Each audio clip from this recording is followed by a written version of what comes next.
जय भीम, जय शिवराय, जय जय जय शाहू, जय भीम. मी बाबासाहेब केशव निकम, राहणार पाटणा. दिनांक 15/12/2025 सोमवार तारखेपासून उपोषणाला बसलो आहे. माझं उपोषण करण्याचं कारण हे वैयक्तिक नसून सामाजिक कार्य आहे. माझ्या मागण्या खालीलप्रमाणे आहेत.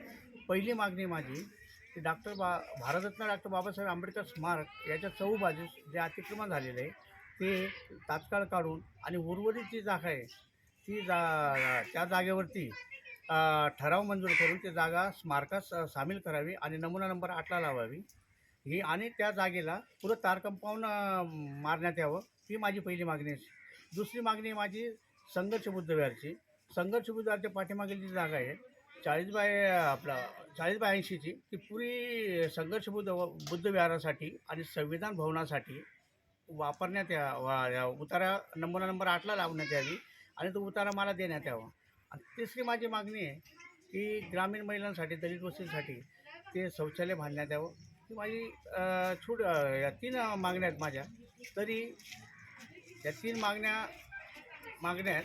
आणि चौथी मागणी आहे माझी की जो समाज ओटा म्हणतात ते डॉक्टर बाबासाहेब आंबेडकरांचा समाज ओटा नसून तर त्या समाज ओट्याला डॉक्टर बाबासाहेब आंबेडकर स्मारक प्रेरणा स्मारक स्थान असं नाव देण्यात यावं आणि जे समाज मंदिर ज्याला म्हटलं जातं त्याचं नामकरण संघर्ष बुद्धविहार आणि संविधान भवन असं करण्यात यावं आणि ते उतारायला लावण्यात यावं, या माझी प्रांजळ इच्छा आहे.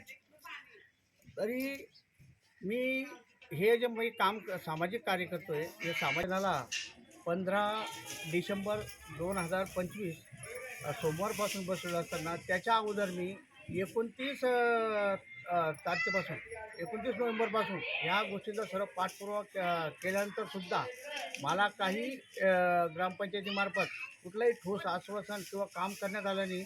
त्यांनी फक्त उडवलीची उत्तर दिली. आम्ही सर्व अर्ज वगैरे करूनसुद्धा त्या लोकांनी माझ्याकडे दुर्लक्ष केलं आणि मी 15 तारखेपासून आज पाहतो मला 5वा दिवस आहे.